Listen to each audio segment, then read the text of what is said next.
Hey guys, so I recently just discovered here in Asia this vegetable that apparently when you stir fry it, it tastes, well, it smells like shiitake mushrooms, but it's a green. It's the stems of an aquatic plant called water mimosa. So come along, I'll show you how to prepare it, cook it, and then we're gonna taste it.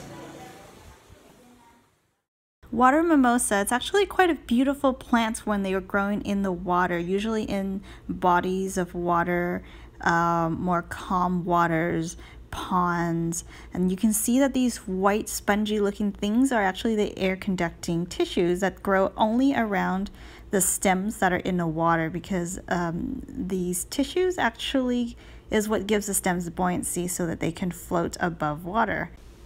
This aquatic plant sets purpley roots into the water, and this is a nitrogen fixing perennial or annual depending on where you live.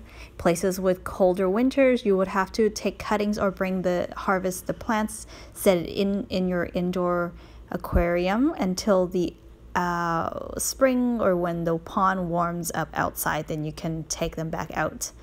But yeah, you're mainly just eating the very tender stems. Not a whole lot to consume, they said, because it's pretty tough. The rest of the plant's pretty tough. And then these white spongy tissues are not edible, is what I was told. This is pretty much what we end up with. It's just the tender, newer growths of the stems, a little bit of those younger leaves. Oh, and I forgot to mention that these leaves actually resemble a lot like the sensitive plants that grow on land. And, you know, the sensitive plants, when you touch them and then all the leaves would fold up together. And these would do the same thing if they were, you know, living in the water. But these ones are not sensitive like that now, since that they have been extracted from their environment. These grow best in full sun, or at least the most sun as you can possibly give it, because their natural habitat, there is no shade when they're just growing in the body of water. In fact, some of the places out there, some countries, these are illegal to grow because when there's too much of these in the water, they actually block the waterways. I guess you can say that harvesting these is one of the ways to control the population. So this is pretty much what we're left with here, that we are keeping just the newer growths because they're more tender to eat. So this pile is going to be for composting. Now we are going to thoroughly wash and rinse this, and then you're gonna let it drip dry. Okay, we are just about done, about to cook this up. Now you can use any kind of oil of your choice, but I would prefer coconut oil.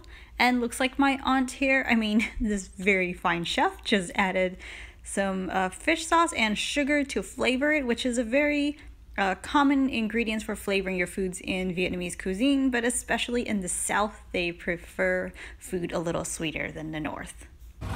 Okay, let's try it. This is a water mimosa, right? Oh, really? Oh, yeah.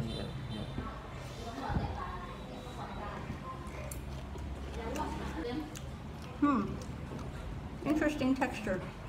It's crunchy on the outside and the inside is a little spongy, the stem part, right? Mm-hmm. Yeah. I like the texture a lot. It's just that if you didn't tell me that this has like a mushroom flavor, I wouldn't have known. But since you did mention it, I guess I can see that there is a bit of a mushroom flavoring, like a very subtle hint of it. Hi, it is so much work, so much prep work to make this. Okay, talk more, I'll eat. I forgot to say this is my cousin here. He's been showing me around, and this is one of your favorite vegetables, huh? Yeah. It does have really good texture. I definitely would not think it's mushrooms, like I said, but it's still really tasty, the crunchiness of it all. It's so good. So yeah, hope you guys enjoyed the short video. Be sure to like, share, and subscribe if you enjoyed the video, and I'll see you back here in the next one. Bye! Say บ๊ายบาย บ๊ายบาย